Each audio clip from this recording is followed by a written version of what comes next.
right, so we're diving into British pilgrimage sites today. Fascinating stuff. Yeah, I've been looking at this book, and It's a good one. it really gets into the history and the spiritual side of these places. What's really struck me is the way it explores them through this masculine lens, you know? Yeah, absolutely. It's not just like your typical No. travel guide or history book. Right. It's something else. Exactly. Like it digs into the Canterbury Cross. Oh, yeah. But it's not just, oh, here's a religious artifact. Right. It's talking about spiritual authority and dominion. It's a fascinating interpretation, connecting it to St. Augustine of Canterbury.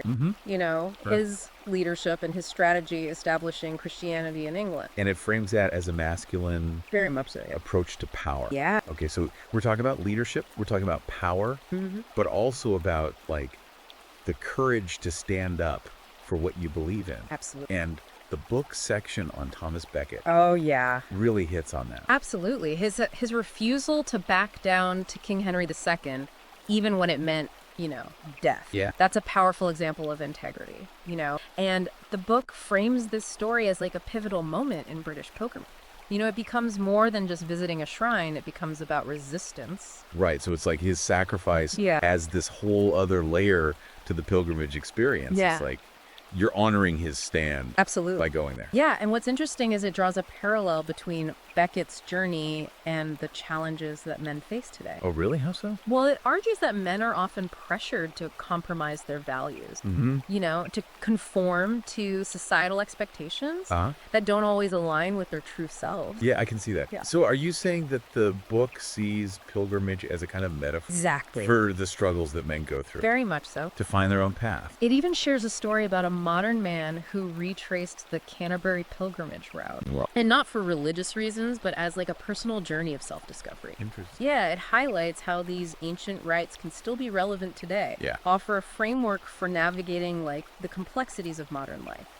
That makes me think about how we often view pilgrimage as a physical and spiritual journey, but this book seems to be suggesting that it's a deeply intellectual journey as well. Yeah, absolutely. And, it goes beyond just like individual journeys. Okay. It looks at the impact of pilgrimage on British national identity. That makes sense. You think about places like Glastonbury Tor and Lindisfarne. Yeah, steeped in history. Steeped in myth. Yeah. You go to those places and there's like this energy that Yeah. speaks to a shared past. Collective memory. Exactly. Yeah. Like by walking those paths, Yeah. those pilgrims were connecting to like the essence of Britain. And what's fascinating is that the book points out how pilgrimage acted as a social leveler. Oh, really? Regardless of your social standing, everyone was equal on the road. It created a sense of camaraderie, Right. a shared experience that transcended those boundaries. It stripped away all the superficial stuff and Yeah. got to the core of being human, the resilience, Yeah. the camaraderie. The willingness to help each other. Exactly. Yeah. That really resonates with me. It speaks to like a fundamental human need for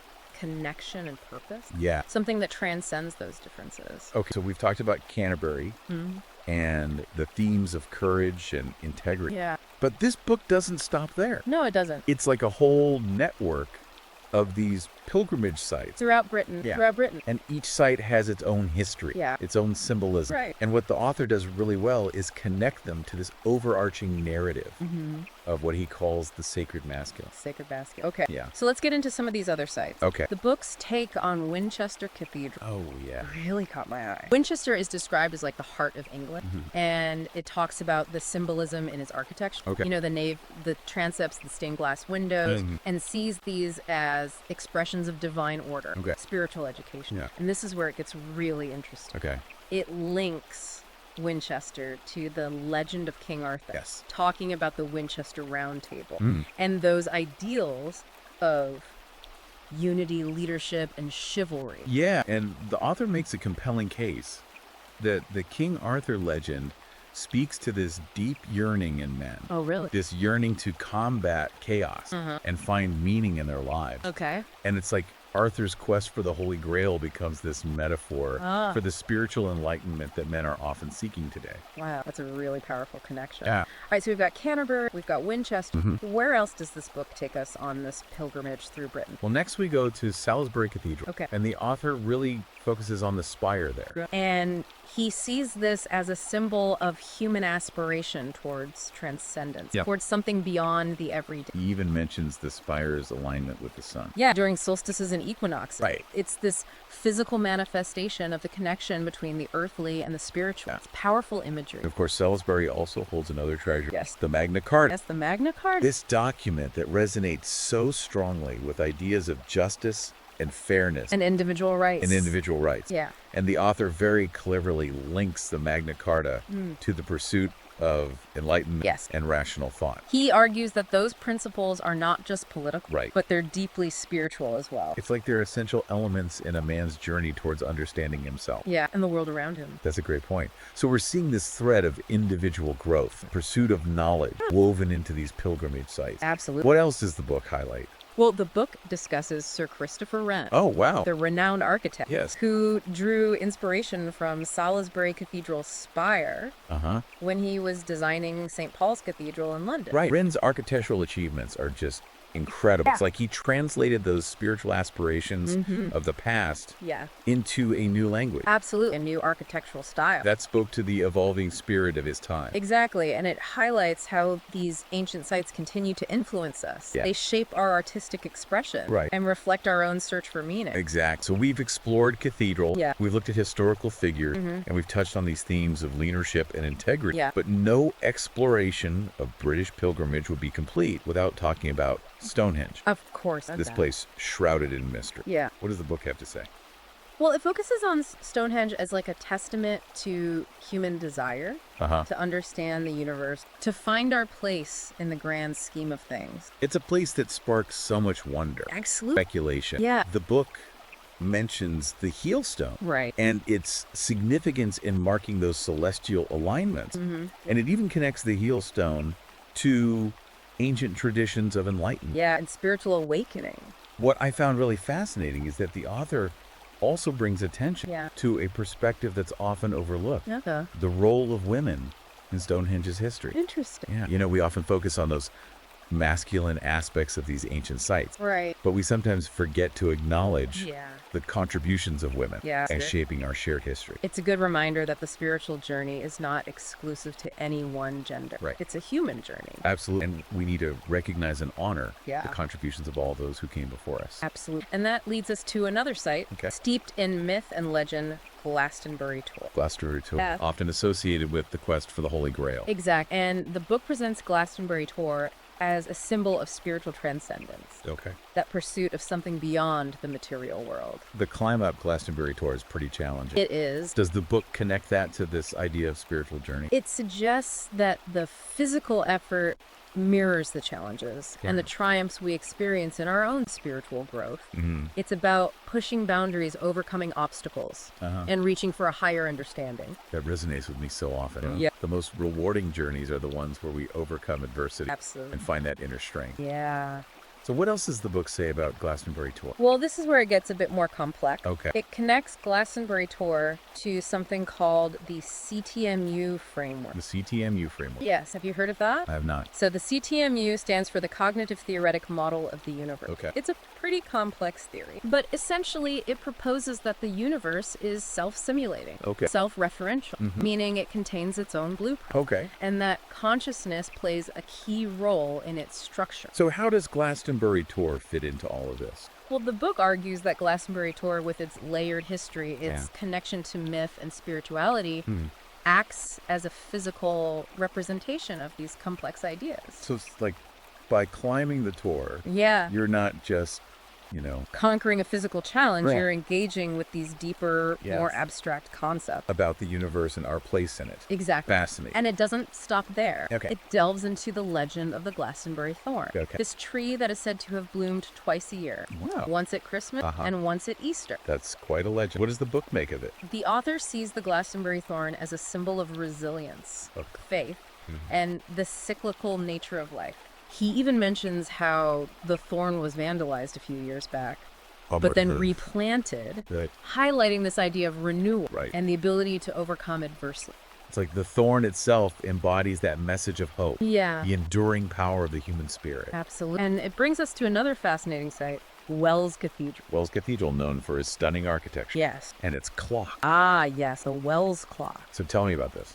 The book focuses on the clock not just as a timekeeping device, Okay. but as a symbol of communal order, cosmic harmony, the regulation of life's rhythm. So it's not just about telling time. No, it's about something much bigger. Okay. The author connects the clock's precision and reliability to the medieval understanding of the universe as this perfectly ordered machine. Okay. He suggests that by observing the clock's steady movements, we can find our own sense of balance and order in a world that often feels chaotic. It's like the clock acts as a kind of anchor, a reminder of that underlying order that exists, even amidst the chaos. Exactly.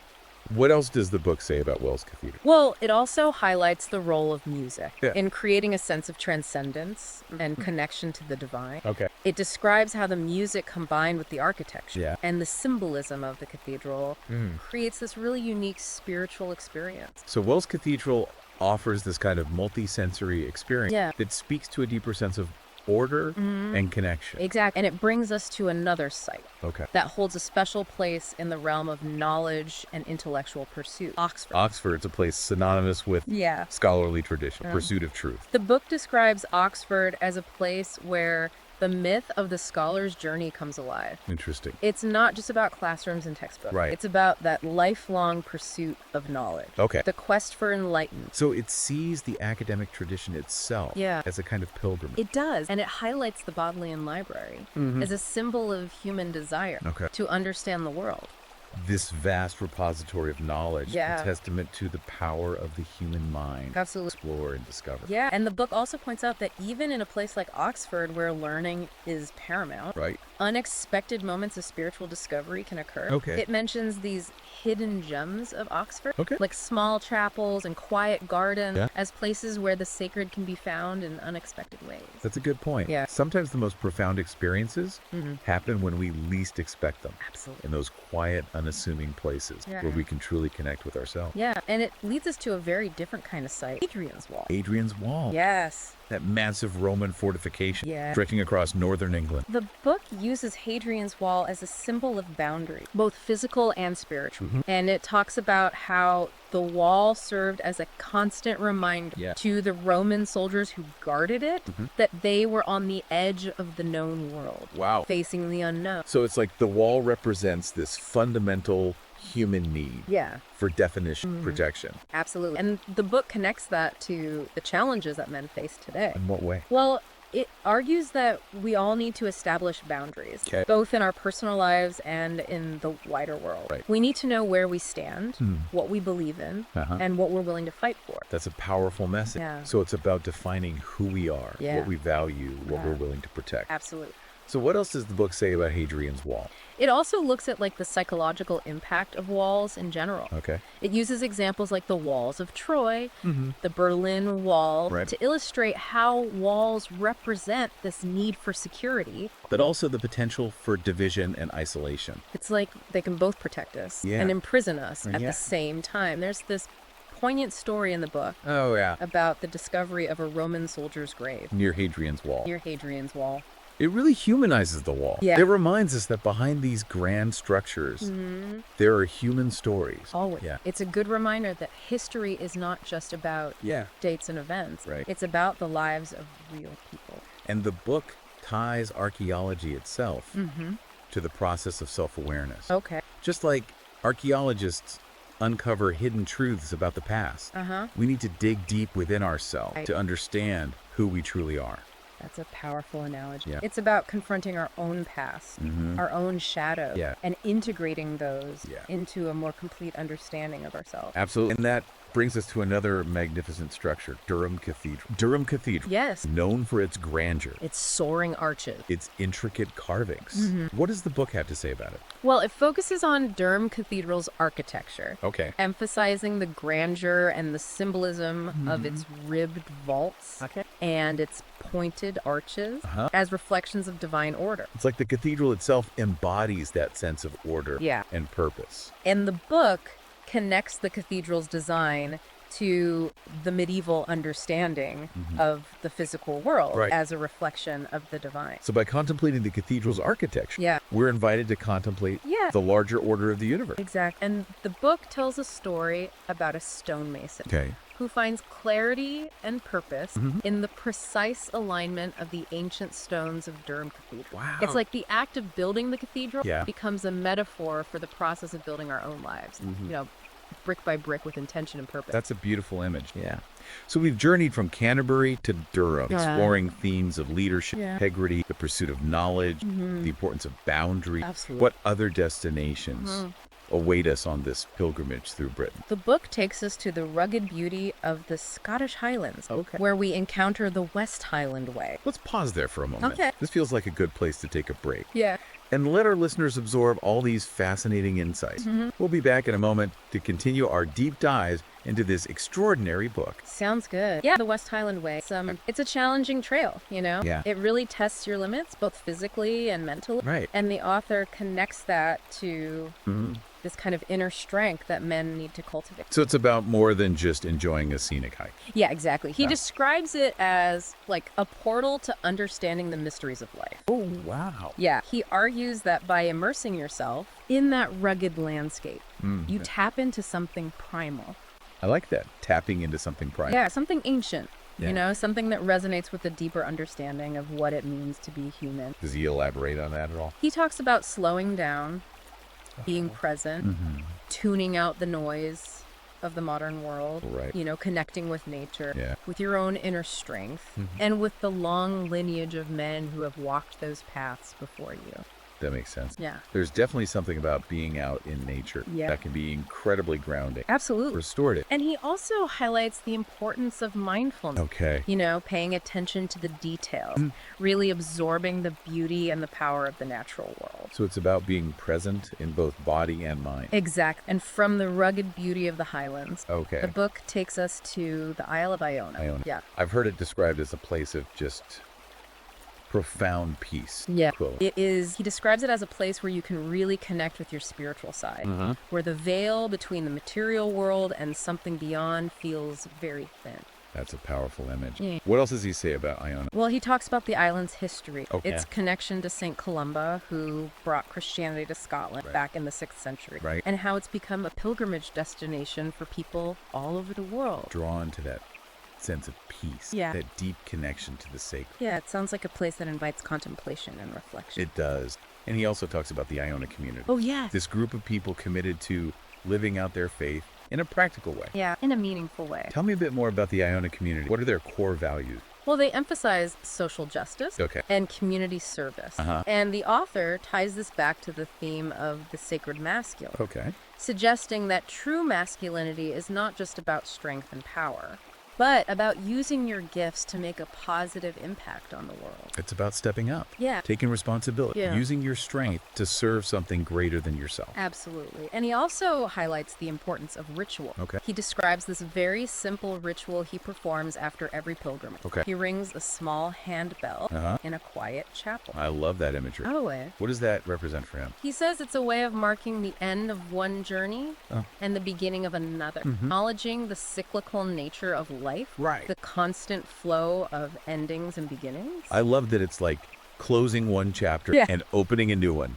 Exactly. Carrying the lessons forward. Bring the lessons and experiences forward. Yeah. From Iona, Yeah. the book brings us back to Canterbury. Yes. The symbolic endpoint of the pilgrimage. Full circle. Full circle. He describes how those final steps into Canterbury Cathedral Yeah. were a moment of real triumph and renewal for those medieval pilgrims. It's like they were arriving, Yeah. not just at a physical destination, but at a new understanding of themselves. Exact. And he suggests that modern men can experience that same sense of renewal, Okay. that shedding of old layers Okay. and embracing of a truer self. Does he give any examples of how modern men can achieve that? He talks about the importance of reflection, Okay. taking the time to really process the experiences of the journey and integrate them into your life. Okay. He mentions a friend who returned to Canterbury Uh-huh. after a year-long pilgrimage Wow. and just felt this profound sense of closure and renewal. It was like the city itself had taken on a new meaning, Right. a deeper significance because of the journey he had undertaken. That's powerful. Yeah, and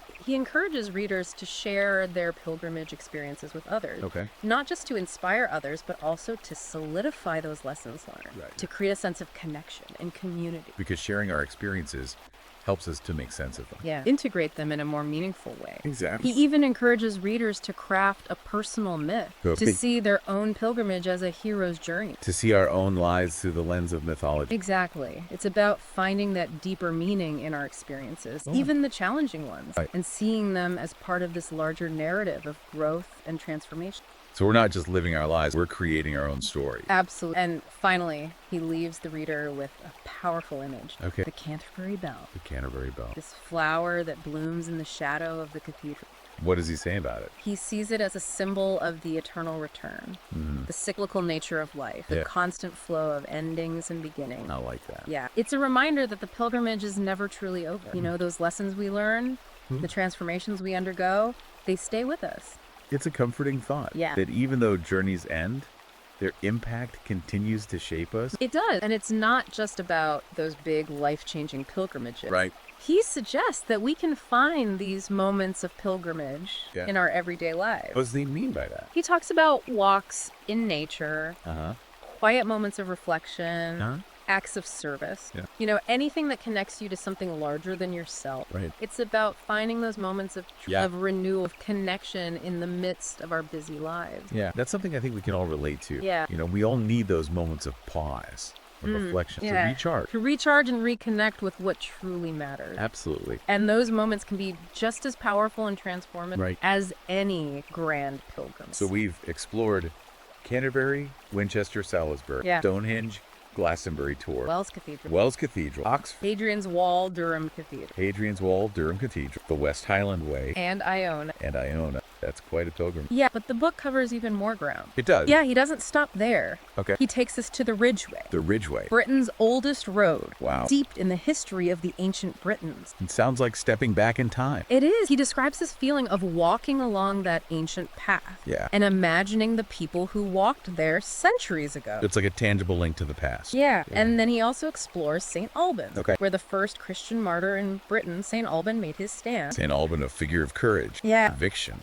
The author sees St. Alban's story as a reminder of the importance of standing up for what you believe in. Especially Yeah, even in the face of adversity. in times when it can be so challenging Yeah. to hold on to your principles. Absolutely. And from St. Albans, Okay. the book takes us to the majestic St. Paul's Cathedral in London. St. Paul's Cathedral. Yeah, A symbol of resilience and rebirth after the Blitz. exactly. He describes it as a testament Yeah. to the enduring human spirit. The ability to rebuild and recover, Right. even after the most devastating experiences. Powerful symbol of hope, Yeah. resilience. And he even explores the River Thames, Okay. which he describes as this river of life. The River Thames flowing through the heart of London. Yeah, mirroring the journey of human existence. Witnessing the ebb and flow of history. Yeah, he uses the river as a metaphor for the constant change and movement of life. Right. You know, the journey we're all on, with its twists and turns, its challenges and triumphs. It's a beautiful image. Yeah. This idea of the river as a reflection of our own journey. Exactly. And he also delves into the Cotswold Way. Okay. This trail that winds through the rolling hills of the Cotswolds. The Cotswolds, known for their picturesque villages, Yeah. idyllic landscape. He connects the Cotswold Way to the history of the wool trade, Interesting. which was once the backbone of the region's economy. Uh-huh.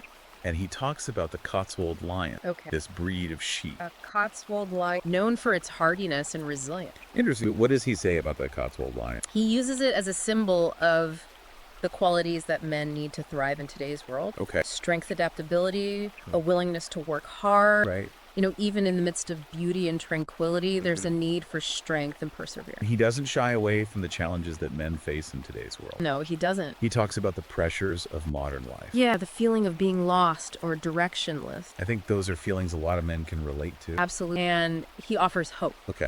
He suggests that the pilgrimage, both literally and metaphorically, Right. can be a way to reconnect with ourselves, Yeah. to rediscover our purpose and our strength. It's about finding that inner compass. Yeah. That sense of direction. Exact. And one of the trails he focuses on is the Pennine Way. The Pennine Way. This 268-mile trail, Wow. considered one of the toughest in Britain. That's a serious challenge. It is. He calls it the backbone of Britain. Okay. And uses it as a metaphor for the kind of inner strength that men need to develop. What does he say about the Pennine Way's challenge? He talks about the rugged terrain, the unpredictable weather, the sheer distance. Right?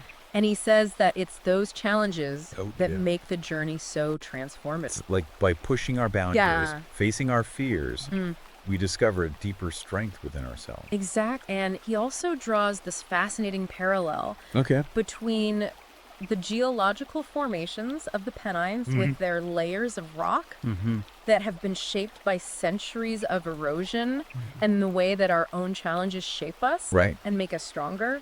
It's a powerful analogy. Yeah. Our struggles are not something to be avoided, Right. but something to be embraced. Yeah. And from the Pennines, Okay. he takes us to York Minster, Minster. one of the largest and most impressive cathedrals in Europe. Truly awe-inspiring. Yeah. He captures that sense of awe in his writing. He talks about how the minster's soaring arches and intricate carvings draw your gaze upward, reminding you of humanity's aspiration towards the divine. It's like a tangible expression of our yearning for something greater. Yeah, and he even encourages readers to stand beneath the rose window Okay. and just let that light wash over them, Yeah. to feel that connection to something beyond the everyday. It sounds like an incredibly moving experience. It is, and he connects York Minster to the story of St. Cuthbert, It's like- this 7th century monk, Oh. known for his piety, his connection to nature, Right. and his resilience in the face of adversity. So a figure of strength and humility. Yeah, the author sees Cuthbert's journey from hermit to bishop Okay. as a metaphor for spiritual growth. It's a reminder that growth isn't always linear, Right. that it involves retreats and advances, moments of solitude and moments of connection. It's about finding that balance, that rhythm in our own spiritual journey. Exactly. And he highlights the symbolism of Cuthbert's pectoral cross, Okay. which was discovered in his coffin centuries later. What does he say about the cross? He sees it as a symbol of the intersection Uh-huh. between the earthly and the divine, a reminder that even in the darkest times, there's a light that can guide us. That's beautiful, this idea that even in the face of adversity, Yeah. there's a source of strength and hope that we can tap into. Absolutely. And he also talks about the Lindisfarne Gospels. The Lindisfarne Gospels, Yeah. masterpieces of calligraphy and illumination. He sees them as a testament to the power of masculine creativity, Okay. the meticulous craftsmanship, Yeah. the artistry, The the devotion. devotion poured into their creation. Right. It speaks to the creative potential that lies within men. It's like those Gospels are this physical manifestation Yeah. of that creative energy, that inspiration to create something beautiful and enduring. Exact. And now the book takes us back to Hadrian's Wall. Back to Hadrian's Wall. But this time he focuses on a different aspect of it. Okay. The stories of the men who lived and worked there. I'm curious to hear about those.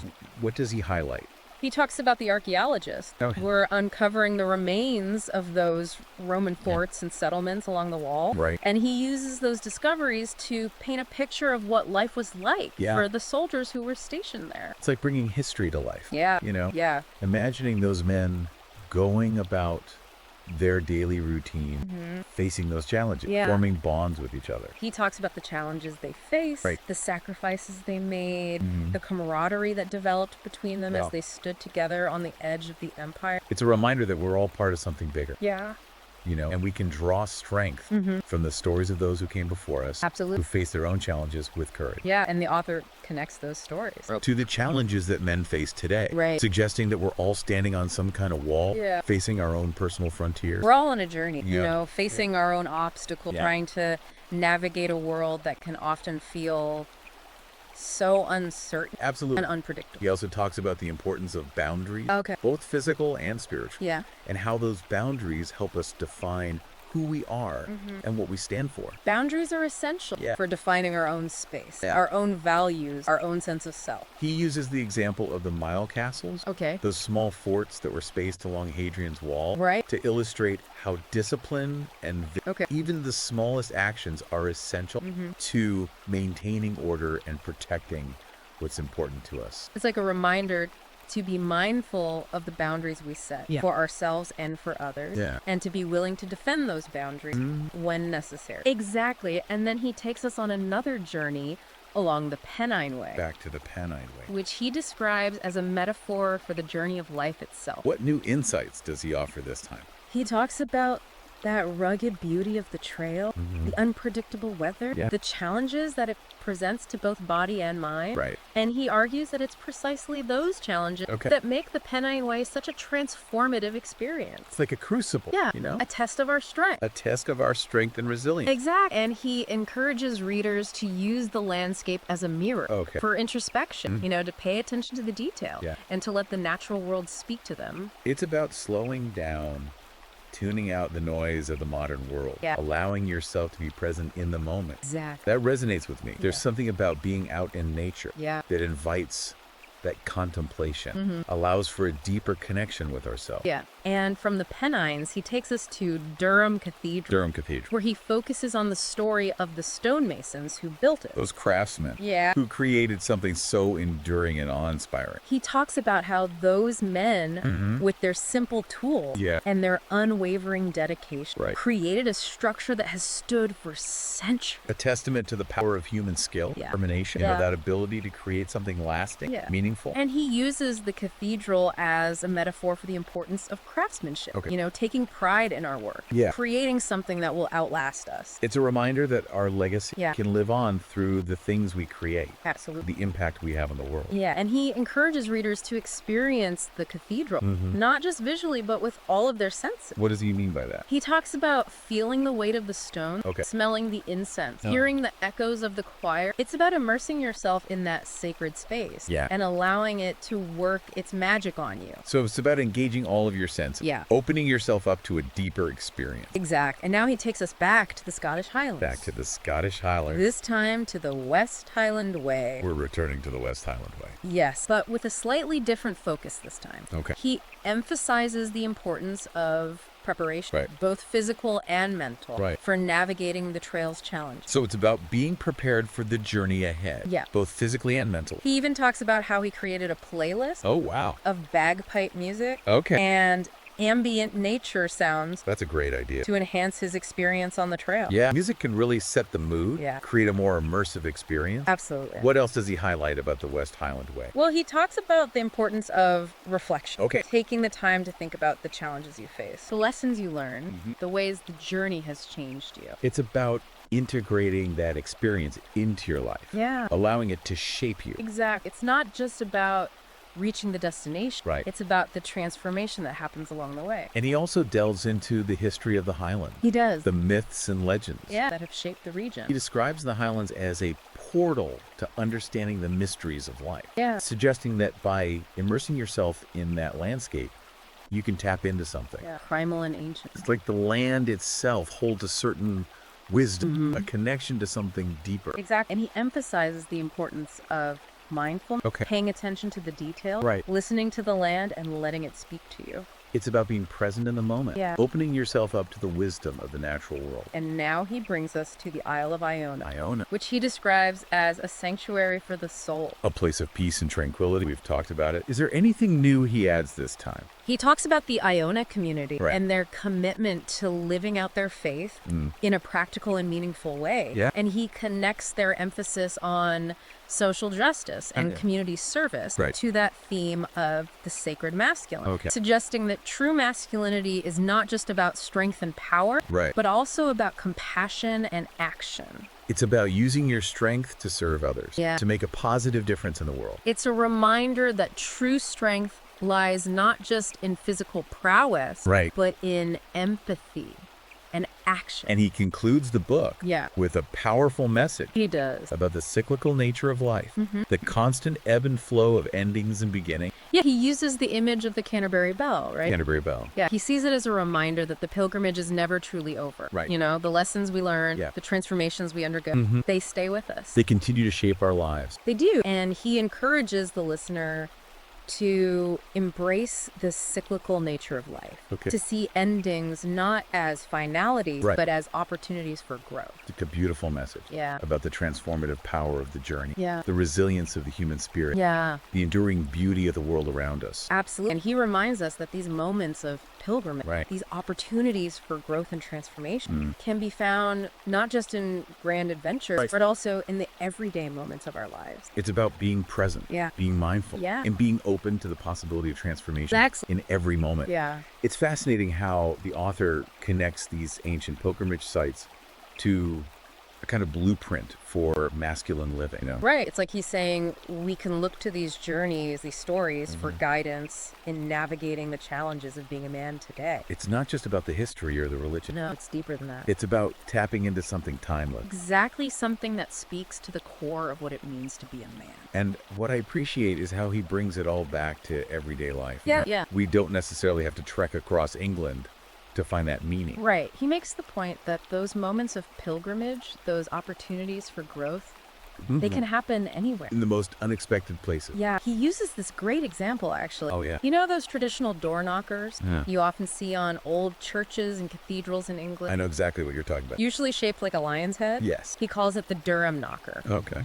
And he explains how the lion, the symbol of strength and courage, Uh-huh. represents the threshold guardian in spiritual journeys. Interesting. So just by grasping that knocker, you're symbolically confronting your fears, Right. asking for guidance as you step across the threshold. It's a way of acknowledging the challenges. Yeah, but also expressing that willingness to face them. Head on. Head on, exactly. Wow. It's amazing how much meaning can be packed into these old traditions. It is, isn't it? Yeah. And from there, he takes us on one final journey to the Scottish Highlands, Okay. focusing on the West Highland Way. We've talked about the West Highland way before Yeah. in the context of physical challenge, mental challenge. This time, he emphasizes the importance of preparation. Okay. How the right mindset is crucial to navigating those challenges. Makes sense. He even describes how he created this playlist Oh, cool. of bagpipe music Okay. and ambient nature I love that. to enhance his experience on the trail. Yeah, it's like creating a soundtrack for your own personal journey. Exact. And then he also talks about the importance of reflection. Okay. You know, taking the time to think about the challenges you faced,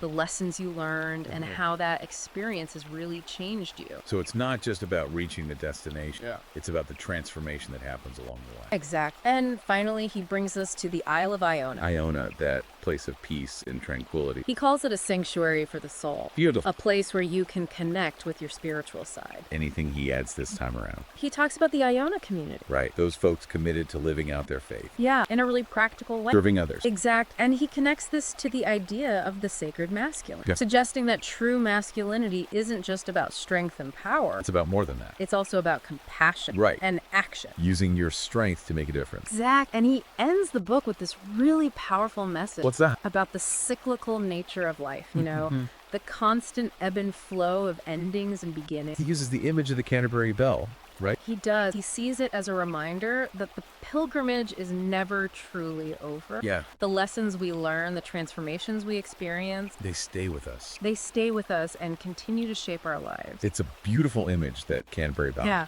Blooming in the shadow of the cathedral. A symbol of hope and renewal. A reminder that even though journeys end, their impact continues. It ripples outward. This has been a fascinating deep dive. Yeah, it really has. This book has given me a whole new perspective Yeah. on these pilgrimage sites and what they represent. It's more than just a travel guide. Right. It's a guidebook for life. Yeah, a reminder of that ancient wisdom. That can still guide us today. If you're looking for a deeper understanding of yourself, your purpose, your place in the world, I highly recommend checking out this book. You can find it on Amazon Kindle Right. and Google Play Books. It's a book that will stay with you long after you've finished reading it. Absolutely. It's a call to an adventure. Yeah. An invitation to embark on your own personal pilgrimage. Whether it's a physical journey to these incredible places Or a journey of self-discovery. within your own heart. Exactly. So until next time, keep exploring, keep seeking, keep growing. The journey awaits.